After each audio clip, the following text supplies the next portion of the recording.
The night was quiet, or so I thought. My fiancée was lying beside me, snoring away. But as I stirred from my slumber, I realized something was off. She wasn't there anymore. I peeked out the window and saw a flicker of light in our neighbor's house, and there she was, in the arms of our friend, their bodies intertwined. I was furious. I didn't waste a second. I stormed towards them, and their faces were priceless as they saw me approaching. My fiancée was on her knees, her face twisted in agony, pleading for my forgiveness. But forgiveness was the last thing on my mind. For 5 long years, my lady love and I have been together. She's a 43-year-old woman, and I am a 47-year-old man. My heart was set on marrying her, and I even splurged on a $9,530 engagement ring, planning to propose to her this Christmas. But my plans took an abrupt turn when I caught her cheating on me. I'm not much of a drinker, so I declined my next-door neighbor's invitation for a small fire pit party in her backyard and decided to hit the sack early. After all, it was Sunday night, and I had to report to work by 5 a.m. in the morning. I went up to bed early that night, feeling a bit tired, but a few hours later, I woke up and realized my girlfriend was nowhere to be seen. I figured she was still at the neighbor's party, so I walked to the second bedroom upstairs that has a window facing the backyard to check. What I saw there was shocking. From my window, I had a clear view of my neighbor's yard, and there were only 3 people left. My neighbor, her brother, and my girlfriend. It was around midnight, and my girlfriend was sitting next to the neighbor's brother. My neighbor then began to walk away toward her house, and my girlfriend pulled her chair closer to the neighbor's brother. I watched in horror as she initiated a steamy makeout session with him. I couldn't believe what I was witnessing, but I didn't want to confront them just yet. I went back to my bedroom and grabbed my phone, hoping to capture some evidence of their betrayal. However, as soon as I pulled out the camera app, they stopped kissing, and my neighbor came back out of her house. I managed to take some pictures, but they weren't clear enough. As soon as my neighbor went back inside, my girlfriend and the neighbor's brother started kissing again. I was stunned, and it hit me that I happened to be in the right place at the right time. But how long had this been going on? I couldn't wrap my head around it. I immediately dialed her cell phone and watched as she checked her phone and then looked towards our house. But it was too dark for her to see me in the dark room staring at her. She screened my call and returned to flirting and touching the other guy. I was so furious I wanted to run downstairs and take them both out, but I was frozen in shock and couldn't move. After a few minutes, they put out the fire, and my girlfriend said goodbye to the guy before walking back to our house through the fence gate. I heard her open the front door and stumble up the stairs, so I waited for her at the top of the staircase. She was surprised to see me awake, assuming I was asleep. She was obviously tipsy, but still in control of herself. I asked where she had been, and she said she was still at the party. Then I dropped the bombshell that I had caught her kissing the neighbor's brother, and she tried to deny it. But I told her that I had seen it with my own eyes and even had photographic proof. She started to cry, saying that it was just a mistake and that she was drunk. I didn't have the energy to argue with her that night, so I just told her to sleep in the other bedroom, but I couldn't help but wonder how long this had been going on. It was like I had stumbled upon this secret world of hers, and I wasn't sure if there was more to it than just one kiss. That night was a sleepless one. I lay there staring at the ceiling, unable to come to grips with the fact that my girlfriend had cheated on me not once, but twice. The first time she had cheated on her ex-husband with one of his buddies for 4 years, and now she was making a move on the neighbor's brother. Looking back, I should have seen this coming. A cheater will always cheat. It's like they say, a leopard can't change its spots. I was grateful that I had found out before tying the knot with this unfaithful woman. She apologized profusely the next morning, but it was too little. Too late. The guy she cheated on me with was 38 years old, and I happened to have his cell phone number. I messaged him and let him know that I saw him kissing my girlfriend. His response was rather cold, saying that my trust had been broken and that we should go our separate ways. It was hard to argue with that, but I was still furious. I called him all sorts of names and threatened to beat him up if I ever saw him again. I'm not a small guy. I used to compete in bodybuilding, and I'm sure he's scared to show his face around here again. What stings even more is that I thought he was a decent guy, but when she made a move on him, he just backed away a little and let her do what she wanted. I told her that she was the one who instigated the kiss, and that it wouldn't have happened if she hadn't come on to him. But now there's no turning back, and I'm done with this relationship. Fortunately, we didn't have any financial ties or kids together, so I can walk away relatively unscathed. But my heart is broken, and I can't help but wonder if they're still hooking up. I'll also be sure to let all of her friends and family know what kind of tramp she is once I've left her. It'll be especially satisfying to mention the ring I had bought for her, knowing that she'll never get the chance to wear it. The thing is, my girlfriend doesn't really drink much, only about 3 times a month, and when she does, she rarely gets drunk. I didn't tell her about the engagement ring I bought her, and I'm planning on returning it now. She's been expressing a lot of remorse and telling me how much she loves me. But then I think back to that night and ask her how she could love me then. She claims she doesn't even remember kissing the other guy, but it still hurts that she was the one who made the first move. I don't drink, so I saw everything that went down, and I have some blurry evidence on my camera that confirms what I saw. She's not denying it anymore and admits that it did happen. Now, I'm not as hurt as I was before, but I can feel myself becoming more resentful, distant, and even a bit mean. She keeps telling me how much she wants us back, but I can't help but feel like I failed as a man by letting the woman I love get away with cheating on me, not once but twice. I told her that I'll leave her if she still wants to be with the other guy, but she insists that she doesn't and that I need to stop worrying about it. But every time he comes around, since he's the brother of our neighbor, I can't help but feel paranoid and wonder if she'd rather be with him instead.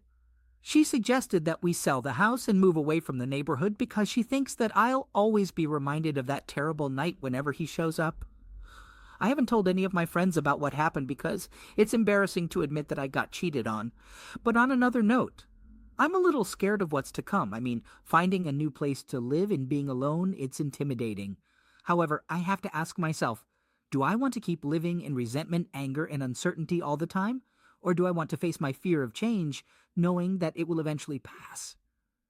Our current house is in her name, and it's only been 2 years since we moved in. But she wouldn't be able to afford the mortgage payment without me. She knows it and is scared. As for the guy she cheated on me with, he won't be moving here because he has his own house now, and he also knows that she's a cheater. I have to put on a brave face and pretend everything is normal, but inside I'm seething with anger. How could she possibly think that I'm okay with what she did? When I asked her if the roles were reversed, would she leave me, she answered without hesitation, yes. The good news is that I get to walk away without any financial ties or emotional baggage. She'll be crushed when I leave, but that's on her. She made the decision to throw away 5 years of our relationship for a mere kiss with a younger, attractive guy, and now she has to live with the consequences.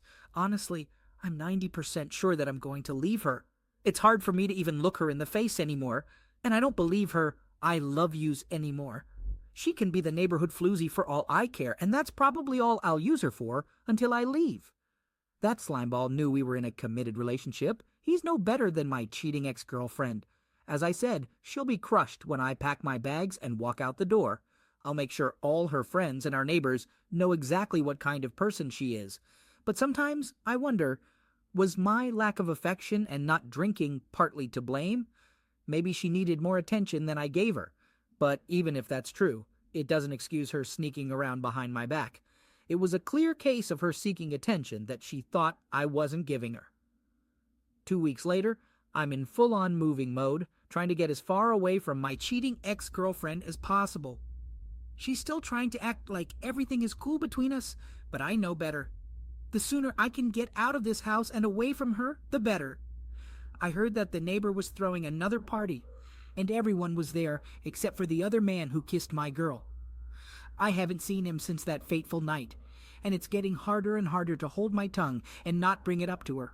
It was humiliating, but I already spilled the beans to the neighbors who were at the party that night. They know now to keep their eyes on their men around her. She won't be able to stay in this neighborhood after I leave, and the shame of being caught and the fact that she can't afford the mortgage without me will drive her out. It's all her own doing. I just hope that kiss was worth losing me and her new house, because it's going to haunt her for a long time. In a week's time, I plan to pretend that everything is fine and dandy with my girlfriend. But then I'll disappear without a trace, leaving a massive explanation of how she betrayed me and the fact that I had a ring waiting for her on Christmas. It's a good thing that I found out about her cheating before we tied the knot, or things would have been way worse for me. I'm still haunted by the whole ordeal, and it happened 3 weeks ago. I went around to all the neighbors and spilled the beans about her infidelity. Some of them even mentioned that she was flirting with the other guy before she got drunk. They promised not to tell her anything. She has a history of cheating and wrecking past relationships, and her ex-husband was left in shambles after their divorce settlement. She used that money to make a down payment on our current house. Now, he's a mess and has been single for almost a decade. It's sickening that she stooped so low as to go after his friend. I don't know what I was thinking when I got involved with her. Leaving without saying anything might be the best course of action, but I can't help but feel that telling her about the engagement ring I had planned to give her would be a satisfying twist of the knife. The neighbors had another bash last night, and guess who was there? The other man. I suggested that my girlfriend go party with him, but she got all defensive, acting like I was trying to push her away. She refused to drink over there anymore, but I had a suspicion that the other man had texted her to come over. When I asked her, she became irate and claimed that he hadn't. As far as I could tell, the other man had a new girlfriend with him that night. It was too dark to tell if she was a neighbor or his new squeeze. If the other man was with a new girlfriend, who I suspect he started dating when he made out with my girlfriend, and I would have gone up there and publicly exposed what happened on Labor Day weekend when she wasn't around. I'm not sure if I'm overthinking this, but I would have loved to confront him face to face, but I don't want to end up in jail for beating him up. Do I think that was the only time they kissed? I have doubts, but I'm not sure. As for closeness, I'm 95% sure it didn't happen. I know her daily routine like the back of my hand, and there's no way it could have happened, although I could be wrong. As I searched for a new place to move, I couldn't find anything good enough to fit my needs. It bothers me that none of our neighbors ever told me about her flirting with that guy. It makes me wonder if they're all hiding something. I know it sounds wrong, but I couldn't resist checking her phone. It felt like I was treating her like a teenager. She deleted his number, which is a red flag to me. My girlfriend claims she's done partying over there, but I bet as soon as I'm out, she'll be right back over there. It doesn't matter, though.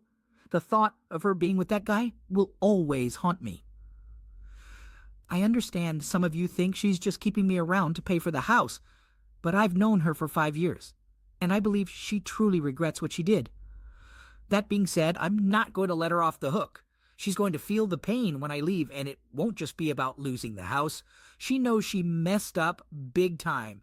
I've been sleeping in a separate room and keeping my distance from her ever since the affair. As I broke the news that she had to sell the house eventually, I saw tears rolling down her cheeks. But it was nothing compared to the pain I had to bear. She finally realized that my heart was closed off to her forever.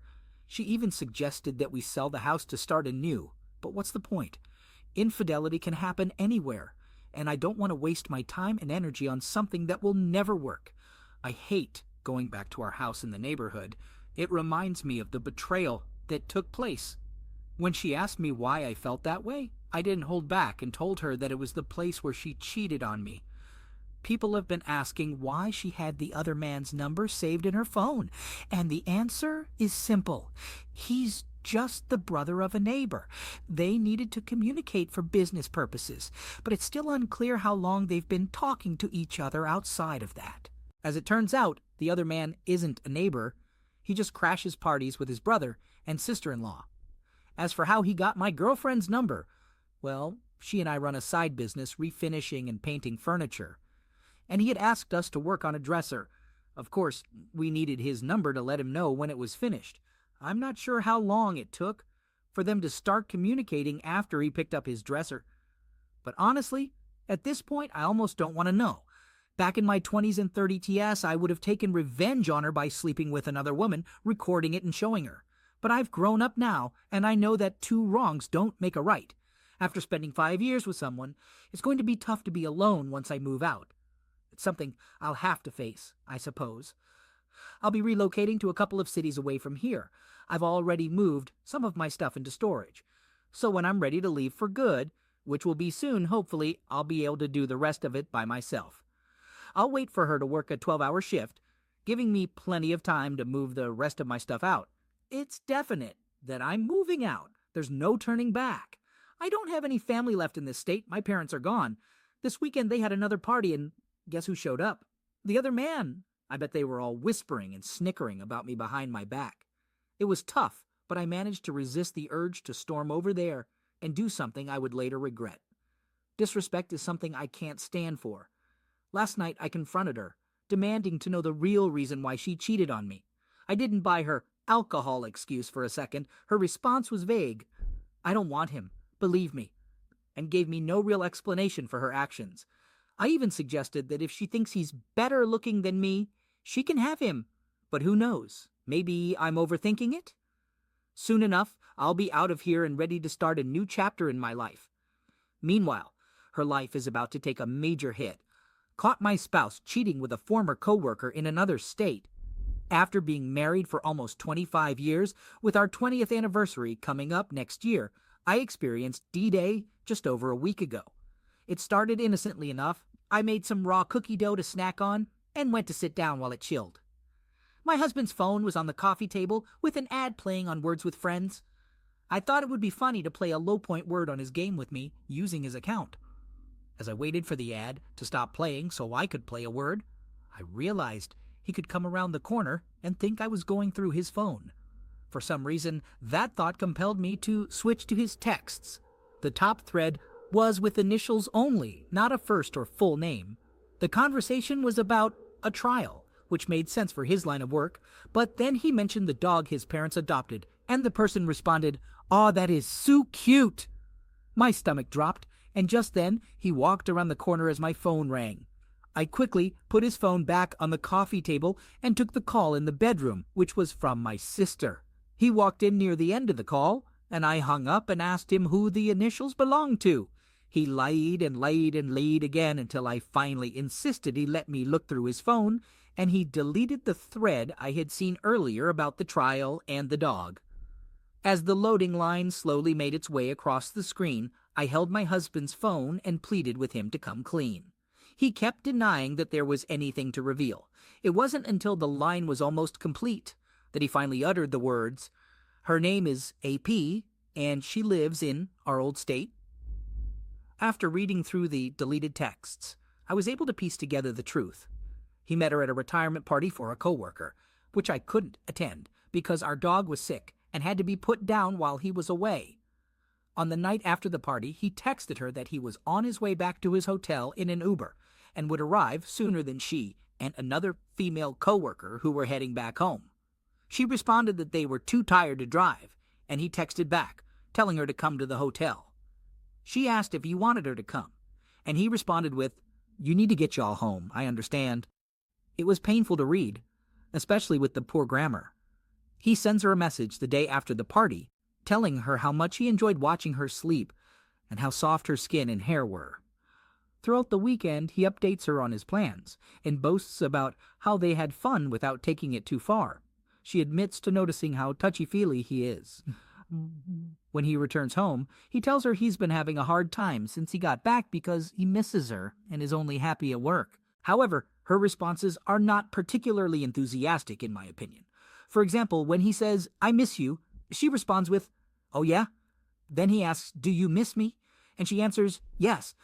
Most of her responses are just one-word answers like, "That's nice," "You don't say," or "This isn't the first time this has happened in our marriage.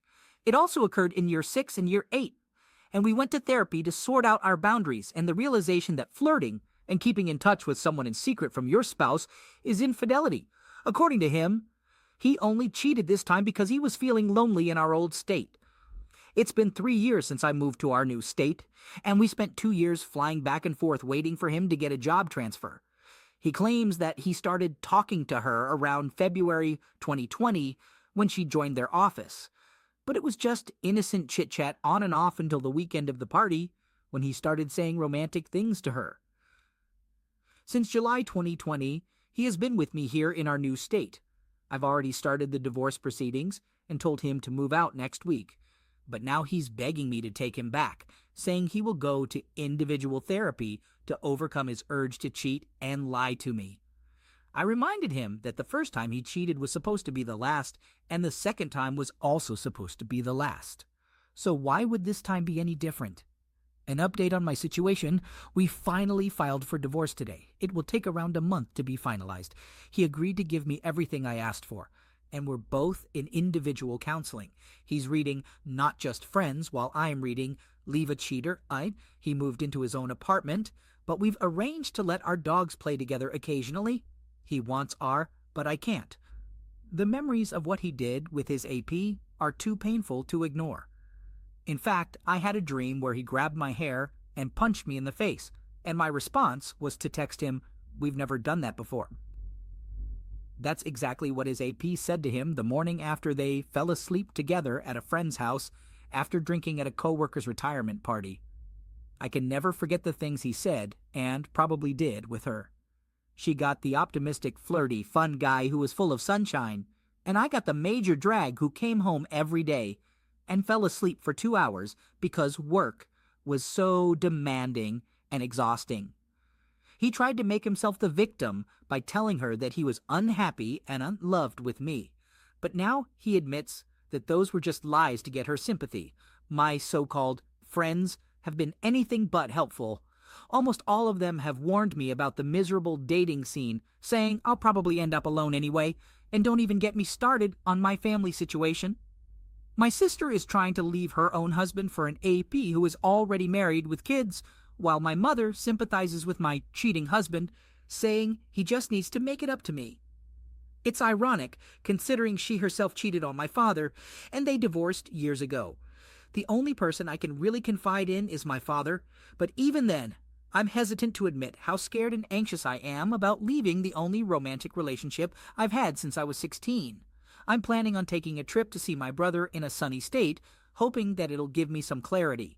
He put it bluntly: my soon-to-be ex-husband is a grown man who knew right from wrong, and he chose the latter. Initially, I thought I could remain civil until I got what I wanted, but now I'm not so sure. We technically don't need to be in contact anymore since everything's been sorted out. But I'm not quite ready to go completely no contact either. I don't want to reconcile, but maybe there's a way for a gradual detachment. On March 3rd, 22, our divorce was finalized, and I was awarded everything, including the house, equity, and alimony. We were beginning to settle into our new lives when we agreed to remain friends during the divorce process, with me thinking that he's just a lousy partner but otherwise a good guy. We helped each other out by watching each other's dogs while traveling or working, and we even spent time at each other's places doing a post-mortem on our relationship to heal. My therapist said that it was okay as long as we set clear boundaries, and she advised me to wait at least 6 months before starting to date again, as I was still vulnerable and could fall prey to the wrong type of guy. I discussed this with my ex, and we agreed that it would be easier to hear about each other's dating lives from one another rather than from a third party or some other source. He told me that he has no interest in dating and still wants me back, even after I've had a chance to see what else is out there. He also said that he wouldn't date anyone until after I had started dating, as that would be the only time he could be sure there was no possibility of us reconciling. It was just another ordinary evening when I had his dog over at my house, and out of nowhere, Facebook suggested that I be friends with his coworker's girlfriend. I wasn't even friends with his coworker, so I assumed he was. And surely, he was. My mind started racing, and I became convinced that he was messaging her and flirting, doing exactly what had caused the end of our 20-year marriage. When he arrived to pick up the dog, I couldn't resist the temptation and asked if I could take a look at his phone. Not my proudest moment. He handed it over, and to my relief, I found no DMs with her. However, he was texting 2 other women claiming they were just friends. He asked me why I was so upset when we were already divorced, and it was clear that we weren't getting back together, and he wasn't even dating anyone. We had agreed to inform each other if we start dating, but this wasn't what was happening here. I told him I was upset because it was triggering for me. It hurt that he had said he had zero interest, he wasn't moving on, and yet he was talking to a woman at his work behind my back. It wasn't that he was talking to them that was the issue. It was the fact that he was being deceitful again. I was trying to maintain my friendship with my ex-husband, but things were not as simple as they seemed. Facebook suggested that I be friends with his coworker's girlfriend, and I began to imagine that he was flirting with her in secret. I asked to see his phone and discovered that he was texting two women, claiming they were just friends. When we talked about it, we agreed that we couldn't keep secrets if we wanted to maintain a friendship.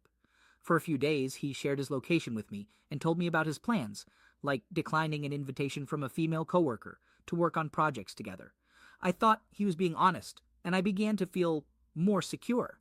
But then, when I asked him if he would be upset if I went alone to a single male friend's house, he admitted that he would be. He denied any wrongdoing, claiming that the female coworker was just a supportive friend. Eventually, I asked to see his phone again, and I found out that he had lied to me. He had turned down her invitation, but he was planning to visit her office the next day and expressed an interest in seeing her place sometime. It was clear that he wasn't being entirely honest with me, and I began to doubt whether we could really maintain a friendship after all. He tries to defend his secretive behavior, saying that he talks to female coworkers the same way he talks to male coworkers, and that she needs to stop trying to control him since they're not getting back together. She agrees with him, but reminds him that she's not just a friend. She's the person he hurt and traumatized. She has the right to set boundaries and protect herself from triggers in exchange for the privilege of being his friend. She breaks down in tears and tells him how hurt she is that he continues to engage in these potentially romantic relationships despite their agreement to be transparent with each other. The conversation ends with him putting a leash on her dog, a not-so-subtle hint that he wants her to leave. Fed up with being used, she takes her dog and tells him that she won't be doing him any more favors, including watching his dog or helping him with his truck. He simply responds with an okay, indicating that he doesn't really care about losing her as a friend. As I step into my house, the guilt creeps in. Why did I have to say that about the dog? I don't want to lose my furry companion, but I also don't want to see his face. I have a dog door, so I text him a compromise. He can drop the dog off and pick him up from the yard without me having to face him. Regret washes over me like a tidal wave. Why didn't I listen to everyone who told me to cut him off completely?